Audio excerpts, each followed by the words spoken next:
Hyperrealism is a simulation of a reality that never existed, with Jean Baudrillard.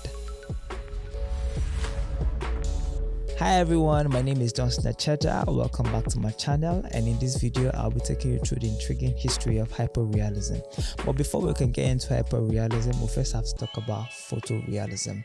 And in order to understand the full scope of photorealism, we first have to dive into realism. So stay with me and let's get into this video.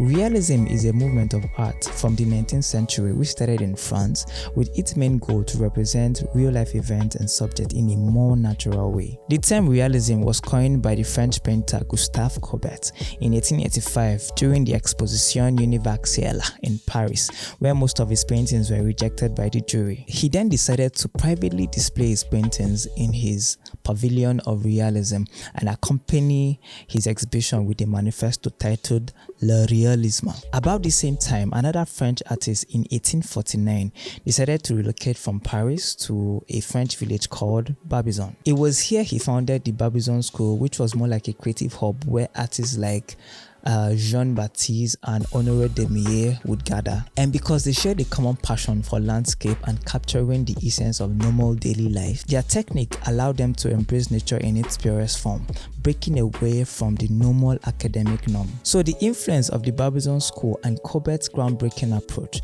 and the literary movement led by Zola and Flaubert gave birth to the French Realism. And this art movement quickly spread across Europe, leaving its mark in the art world throughout the 19th century. Unlike some other art movements, realism actually brought together a diverse range of artists, though working independently but united by a common goal, which is to represent reality in its raw beauty. The French realism movement actually went beyond borders, inspiring other art movements like the Impressionism in France and the Peresnodvika group of artists in Russia. In Britain, Hubert von Hackermann and Luc Fields found success in realistic paintings that shed light on social issues and captured the essence of the real world. In New York, artists like George Bellows and Robert Henry embraced American realism by spotlighting the lives of society's most marginalized members. As we reflect on this remarkable art movement, it is clear that realism is one of the most influential art movements in the 19th century. Until this day, it inspires artists around the world to capture truth in their work and the essence of life's diverse stories.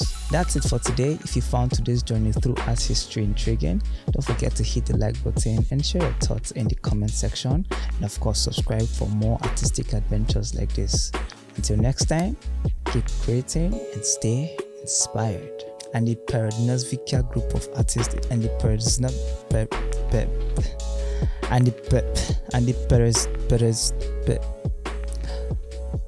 the name is there, and the Peresnodvika group of artists in Russia. The impact of the French Realism actually went beyond borders, inspiring other movements like the Impressionism in France and the Peresnodvika group of artists in Russia, and the Peresnodvika group of artists in Russia.